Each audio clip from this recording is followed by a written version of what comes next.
भूल का परिणाम दंड ही है। दंड, दंड,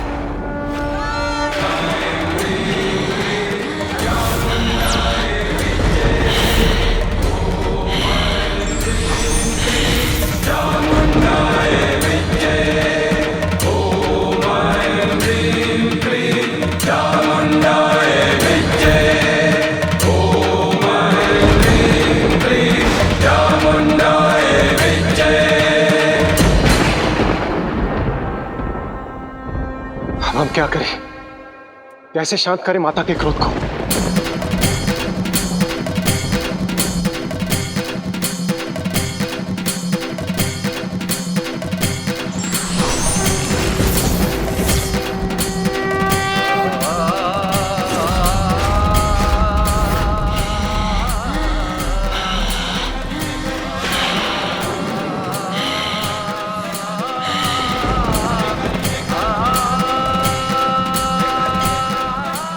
अवश्य माता विष्णु के आवेश अवतार परशुराम जी को दंडित करने वाली हैं। यदि माता काली से ये अनिष्ट हो गया तो इससे संसार की बहुत बड़ी क्षति हो जाएगी।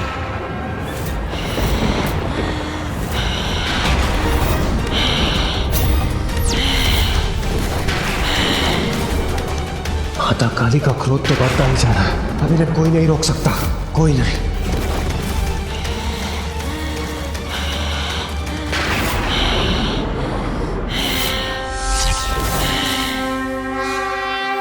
माँ, माँ, माँ।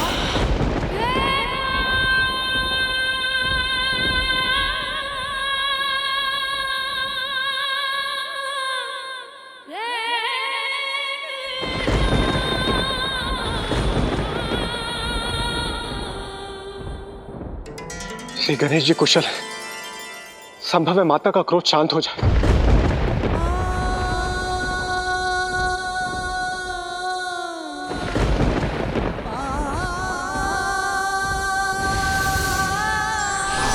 माँ, मेरी चेतना लौट आई है। मैं स्वस्थ हूँ। अब आप कृपया शांत हो जाइए।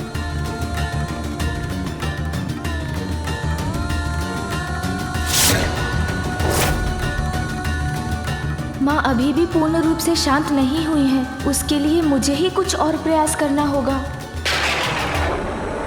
माँ, जो भी हुआ उसमें परशुराम जी का कोई दोष नहीं था। वो तो पिताश्री के दर्शन करना चाहते थे। मैंने आपके आदेश का पालन कर उन्हें प्रवेश नहीं करने दिया तो उन्हें क्रोध आ गया। आप ही ने मुझे बताया था ना माँ कि ये मामा जी श्री हरि नारायण के आवेशा अवतार हैं, तो इनका क्रोध तो स्वाभाविक है ना माँ। गणेश को ज्ञात है कि माता के क्रोध से उत्पन्न संकट अभी टला नहीं है, इसीलिए वो माता को समझाकर उनका क्रोध शांत करने का प्रयास कर रहे हैं। क्रोध में उन्होंने मुझ पर अपना परशु चला दिया, जिसे मैं रोक सकता था, किंतु उससे पिताश्री का अपमान होता।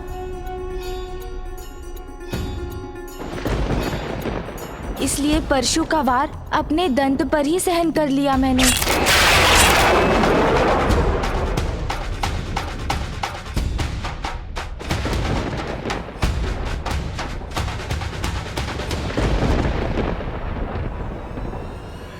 मुझे क्षमा कीजिए माता। गणेश को समझने में मुझसे भूल हो गई। महादेव के शस्त्र का सम्मान रखने के लिए गणेश ने स्वयं को आहत होने दिया। मुझसे भूल हो गई माता। बस, बस, बस।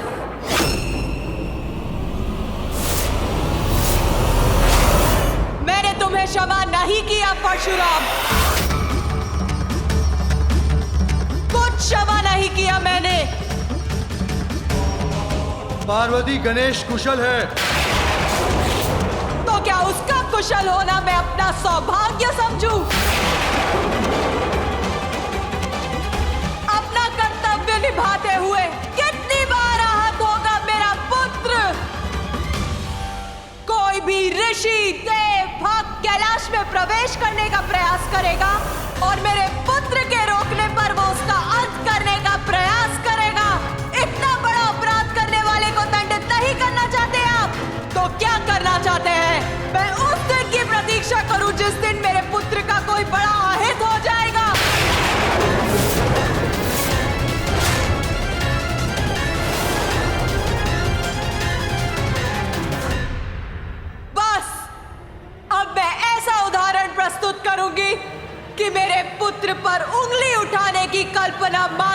ही सबका हृदय कांप उठेगा।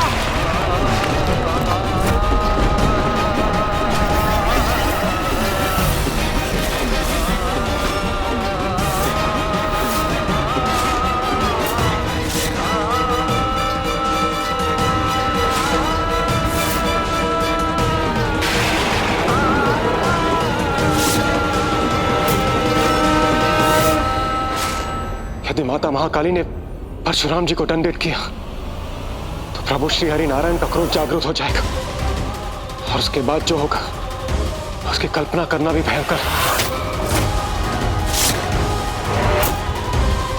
महादेव, नारायण अवतार परशुराम जी की रक्षा के लिए आपको माता को रोकना ही होगा।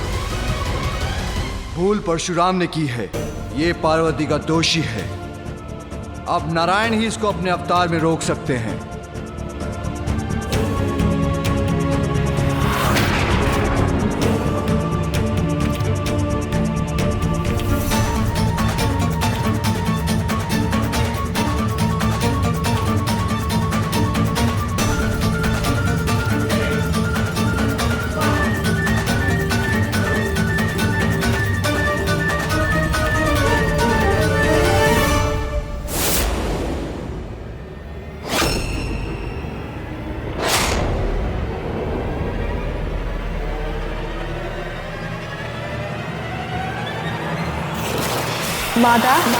जयंती मंगला काली भद्रकाली कपालिनी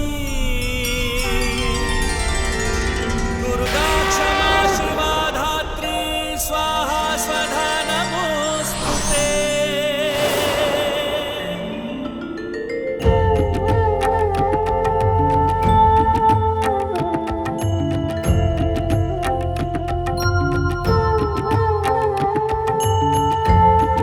प्रणाम प्रभु।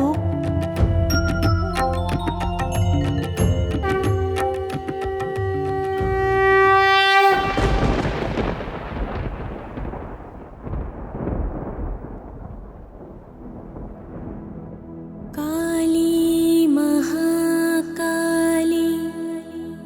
काली के परमेश्वरी सर्वानंद करी देवी नारायणी नमोस्तुते।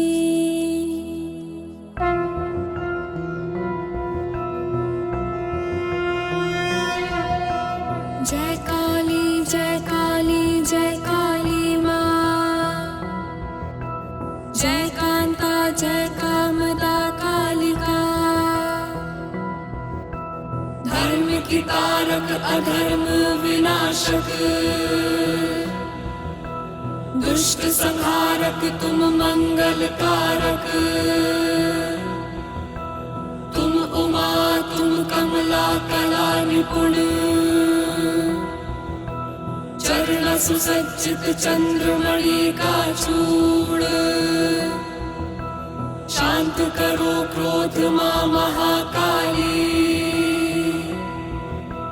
करते विनय तुमसे है कुलपाली।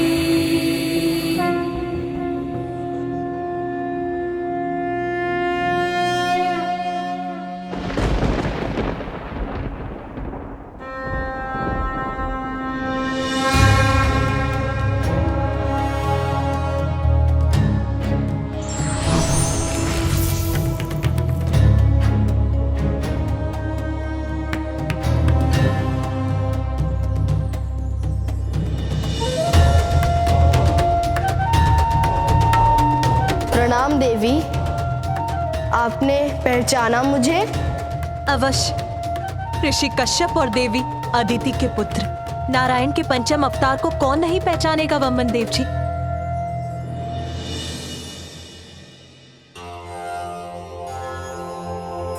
प्रणाम वामन देव जी। आपकी महिमा से कौन नहीं परिचित, जिन्होंने अपने 3 पग में ही संपूर्ण ब्रह्मांड को नाप लिया था।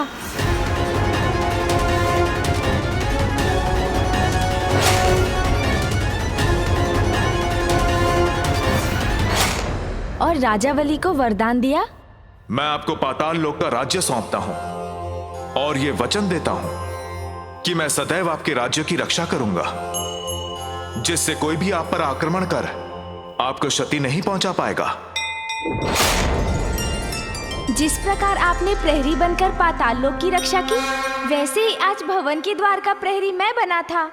ओम गम गणपतये नमो नमः।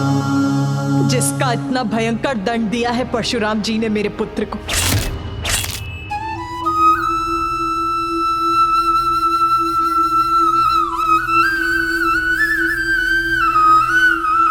नियति को कोई कैसे टाल सकता है?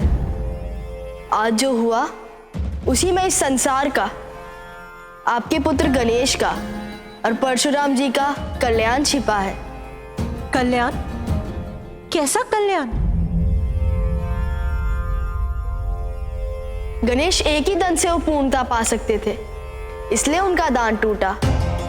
एक दंत होकर गणेश इस संसार को अद्वैत का संदेश देंगे। उनके इस रूप से इस संसार को ज्ञात होगा कि परमेश्वर एक ही है। इसके लिए परशुराम जी से उत्तम और कौन हो सकता था? माता, ये तो महागणपति की ही लीला है।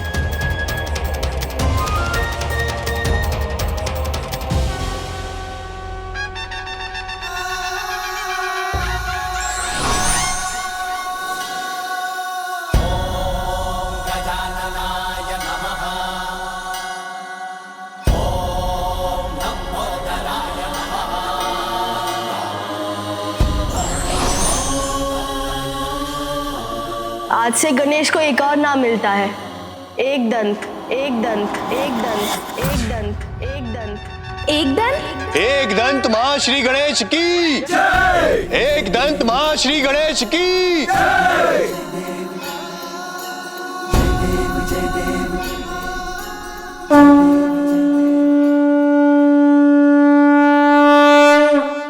जय देव जय देव जय देव जय देव जय देव जय देव जय देव जय देव। एक दंत दयावंत चार भुजाधारी, मस्तक सिंदूर सोहे मूस की सवारी। एक दंत दयावंत चार भुजाधारी, मस्तक सिंदूर सोहे मूस की सवारी। जय देव जय देव जय देव जय देव जय देव जय देव जय देव जय देव जय देव जय देव जय देव जय देव जय देव जय देव जय देव जय देव। परशुराम जी और गणेश के युद्ध का एक और प्रयोजन था। परशुराम जी द्वारा राजाओं के अंत के पाप से उनकी मुक्ति और उनका उद्धार। युद्ध में गणेश ने उन्हें अपनी सूंड से धकेला था, जिससे वे महासागर में जा गिरे, जिसके पावन जल के स्पर्श से वो गोलोक की अपनी यात्रा के लिए दोषमुक्त हो गए। गोलोक की यात्रा? अत्याचारियों का अंत करते समय परशुराम जी द्वारा निर्दोषों का भी वध हुआ। मात्र परम कृष्ण और परम माता राधा के दर्शन से ही इस पाप से मुक्ति प्राप्त हो सकती है, किंतु इसके पूर्व कि गणेश परशुराम जी को उनके निकट ले जा पाते, उन्होंने परशु का प्रहार कर दिया। माता, अब आप भी परशुराम जी को क्षमा करने की कृपा कीजिए।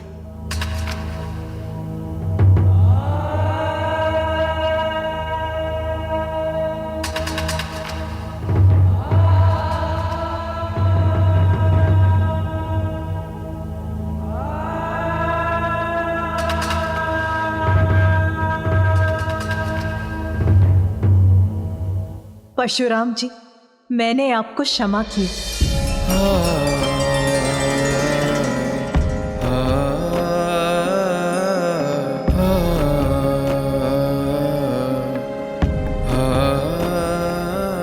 मैं धन्य हो गया माता। धन्य हो गया महादेव।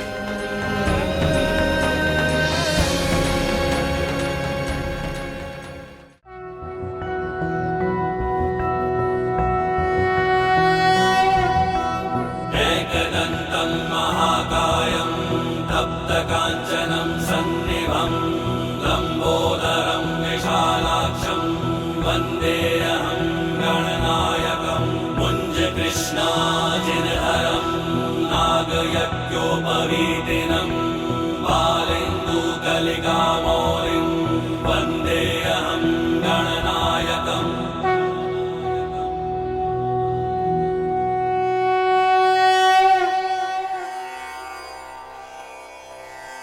हे प्रभु, हे माता, आपकी कृपा से हमारी पूजा सफल हुई, उसके लिए आपको कोटि कोटि धन्यवाद। अब हमें यहाँ से प्रस्थान करने की अनुमति दीजिए। हमें प्रस्थान करने की अनुमति दीजिए।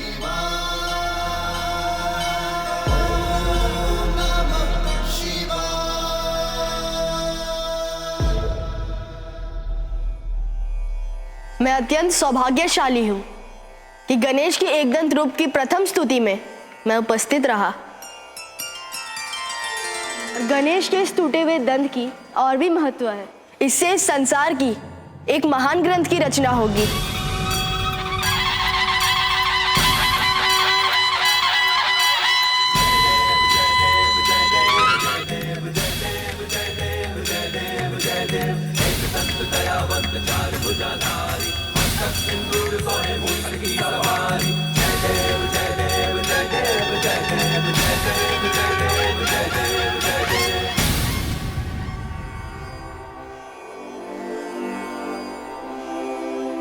नमो नमः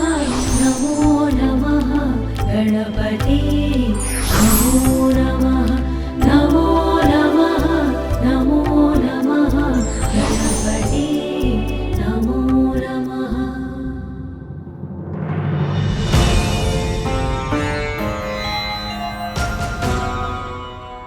माँ,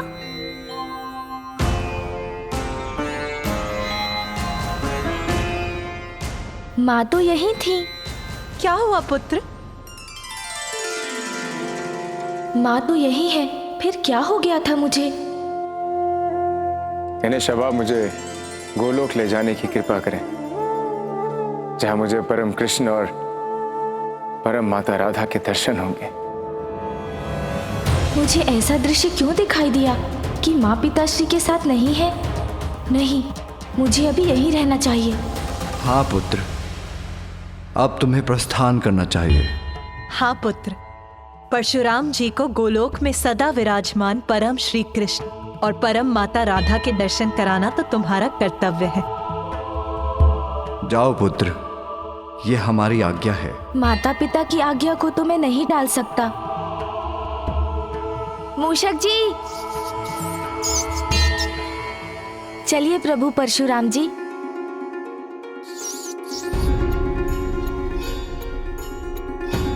प्रभु तो स्वयं कितने भारी हैं, परशुराम जी को भी मुझ पर ही आरूढ़ कर ले जाएंगे तो मैं क्या करूंगा?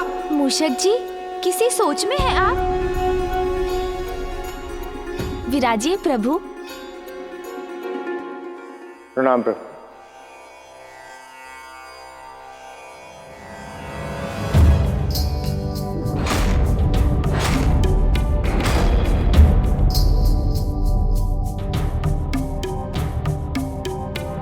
माँ,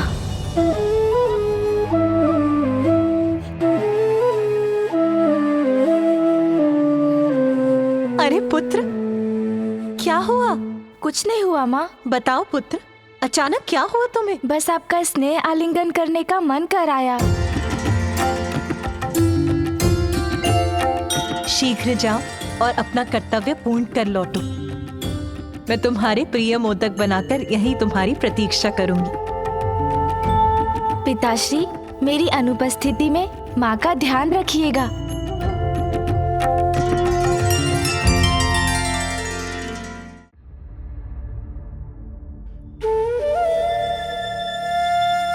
माँ को पीछे छोड़कर जाने में मुझे इतनी चिंता क्यों हो रही है? आइए प्रभु। चलिए मूषक जी। जी प्रभु।